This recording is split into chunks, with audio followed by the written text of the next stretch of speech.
Back to short hair na nga pala ulit ang isang kitty girl. Aba, oh. So, yung una namin ginawa is tinrim muna namin yung bangs ni Kitty. Almost.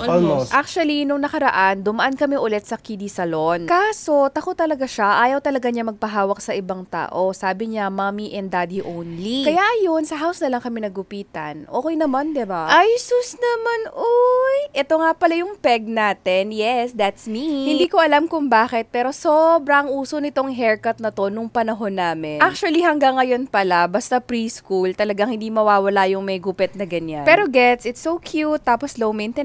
Anyway, so ayun, tinali muna namin yung hair ni Kitty kasi nung first time na kinot ko yung hair niya, ganyan din yung ginawa ko and parang maayos naman. And explain pala namin na kailangan nang itrim yung hair niya. So, kailangan mag-steady lang muna siya, watch muna siya ng iPad kasi kapag naggulo siya, baka hindi magpantay or baka may ma-hurt. And in fairness naman, nakikinig na talaga si Kitty. Yung age niya ngayon, nakaka-understand na talaga sila. So anyways, ayun, nung tinanggal na namin yung tali, nakita namin na yung sa may likod na part, parang ang taas. Hindi rin namin sure kung bakit. Feeling ko sa pagkakahila namin, medyo na-stretch siya. Anyway, so ayan, iniretouch na lang namin. Dahan-dahan namin binawasan yung sa sides. Dapat talaga, ito yung pinaka-careful kami kasi ito yung makikita sa harapan eh. Maliban dun sa bangs ha. Nung natapos pala siya, feeling namin medyo, anong tawag dun sa haircut na parang hindi pantay-pantay? Kambang-kambang, ganon. Let's call it Ramona Flowers haircut na lang. Wow!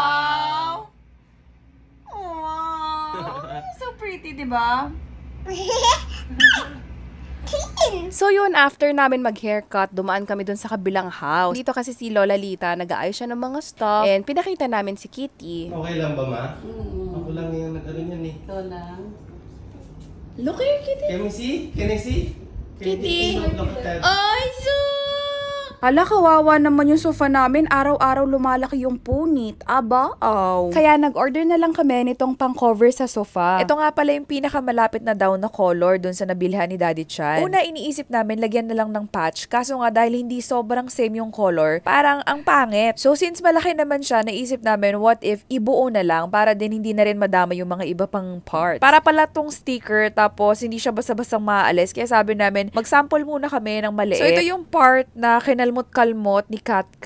Shoutout nga pala sa pusa namin. Abaw. Dahil nga testing lang, hindi talaga siya sinukat ni Daddy Chan. Pero in fairness ha, close siya dun sa parang cut ng design. May konting kulang nga lamang sa gilid. Abaw. So ayun, yung sobra dun sa may baba, yun yung kinot namin. Gumamit din pala kami ng pen para mamarkan yung mga excess na parts. Nainis lang si Daddy Chan kasi nung kinakat niya, parang may mga buhok-buhok na lumalabas. Pero yun, finold niya na lang tapos di naman naging halata na. Ito na nga pala yung kinalabasan. Ano sa tingin nyo? Ituloy ba namin?